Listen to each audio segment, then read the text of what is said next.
And welcome back to The Factor Uncensored. Now, we want to start off by saying this. We love and appreciate teachers for what they do.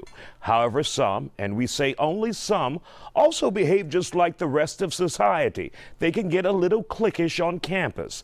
They have their favorites in the classroom, and in some instances, those may be the popular, cool, or smart kids only. It's easy to miss that lonely student dressed in black in the back of the room who could become that ticking time bomb one day. I talked about the problem with my next guest, who is an educator. Well, I think that possibly if you have a bunch of kids in the class, number one, sometimes we have student-teacher ratio that is kind of over the top. That's likely that that can happen. But in a lot of cases, it doesn't happen. For example, me, I'm a special ed teacher. So those kind of kids, I would automatically be drawn to because you want them to feel a part. So if it does happen to have happened that teachers have overlooked that kid, it's just because of, and it's no excuse, it's just because sometimes you have so many kids in the classroom. And he may have been quiet, off to himself, not a behavior kid. So you wouldn't have noticed that, you know, because you're like, oh my God, I got a good kid finally. So that could have been one of the, concerns or something that could happen in that manner. And as I told you, Arnetta, before this interview began, I said I can remember back a long time ago when I was in grade school, long time ago in Baton Rouge, Louisiana, there were teachers then, not all of them, but there were teachers then who gravitated towards the popular kids, towards the cheerleaders. They gravitated towards the quarterbacks and the football players and left many of the outcasts and goth kids in the corner by themselves. Right. And that does happen. I'm not going to not say that it doesn't happen, but I also have to say, Isaiah, there are a lot of teachers that those kids that look like you and me, because I was bullied too, they took time. Miss Cummins took time with me. Miss Lunam took time with me. But there were some teachers that disregarded me. And but when you look at the overall factor, Isaiah, it's a lot of things that this kid was dealing with. Home life, it was just so many environmental issues, and you just can't blame one entity. It's just a lot, you know. And I want to absolutely make that clear. We appreciate teachers and for the job that they do. They have a tough job. They create many of us in this world today through the educational system. But like you said, there are a lot of entities that we can take a look at. I mean, why did they sell him a gun? You know.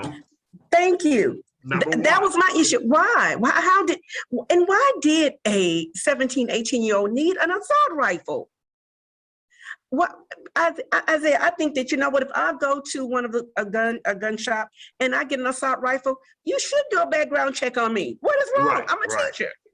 What's wrong? And they may need to include your mental capacity as well. Maybe a national database that contains a profile of an individual who's had serious mental problems, where they can look into that as well, because looking at a criminal background check, you're not going to find much on an 18-year-old.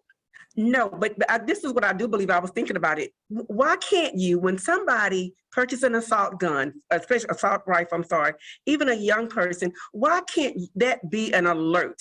You can alert something somewhere, a database to say, hey, this kid, purchased this assault a weapon, and then go from there. But you got to do something. I mean, I'll just be honest. I mean, Governor Abbott got open carry, so we got Wild Wild West going on in Texas.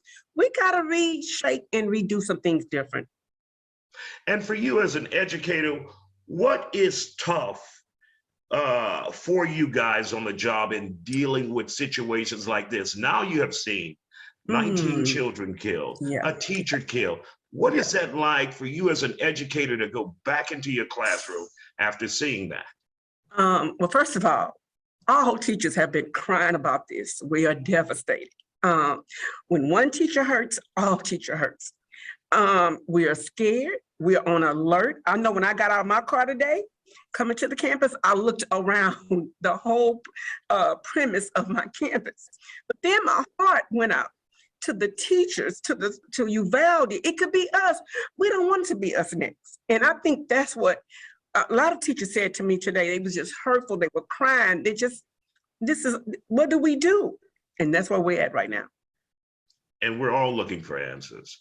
That's the big question. What do we do and how do we deal with this in the future where 10, people who are shopping and making groceries in a grocery store are not cut down by an 18-year-old in a bulletproof vest, or children in elementary school who are there to learn, to be educated, almost at the end of the year, cut down by a maniac with an assault rifle. It's mind-blowing. But Arnetta Murray, we want to thank you for joining us here on The Factor Uncensored and having this conversation with us tonight.